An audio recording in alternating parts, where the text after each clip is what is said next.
ఇప్పుడే తినేసి నా బాల్కనీలో వాకింగ్ చేస్తున్నా. బాల్కనీలో వాకింగ్ ఏం చేస్తాలే కానీ ఇన్స్టాగ్రామ్లో మంచి రీలోడ్ చేద్దామే. రీలా? అంతసేపు ఆలోచిస్తావంటే సినిమాలో హీరోయిన్ లాగా. నేను అడిగింది ఇన్స్టాగ్రామ్లో రీలే కదా. సరే చేద్దాం. ఏ సాంగ్ చెప్పు. సాంగ్ సూపర్ ఉంటుంది, ట్రెండింగ్లో నెంబర్ 1. చేస్తే ఇలాంటి సాంగే చేయాలి. అబ్బో, ఏ సాంగ్ చెప్తావా ఫస్ట్? ట్రెండింగ్లో నెంబర్ 1 సాంగ్ చేస్తున్నావు, చేసిన తర్వాత మనం అర్థం అయిపోతాం ట్రెండ్.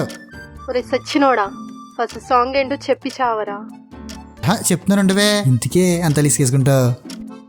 ఎందుకంటే సాంగ్లో డీజే అలాంటిది. డీజేయా?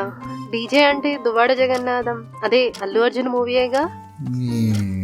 డీజే అంటే దువ్వాడు జగన్నాథం, ఓజీ అంటే పవర్ స్టార్ పవన్ కళ్యాణ్ కాదే నీ సెత్తరికి మోహన్ దాని. ఏ శేఖర్, ఇప్పుడు సాంగ్ ఏంటో చెప్తావా చెప్పవా? చెప్పకపోతే రీల్ చేయను నేను. అప్పప ఎందుకే అంతలా కోప్పడిపోతా. సరే చెప్తున్నా నేను. వద్దు శృతి అని చాలా ఫేమస్ ఇన్స్టాగ్రామ్లో, ఎప్పుడు చూడలేదేటి? వద్దు శృతినా? ఫేమసా? నేను ఎప్పుడు వినలేదు, చూడలేదే. అదే మ్యాజిక్. ఇప్పుడు వద్దు పక్కన శృతి ప్లేస్లోని సీను పెట్టు. వద్దు శృతి, వద్దు సీను, వద్దు సీను. ఒరే దొంగ సచ్చినోడా.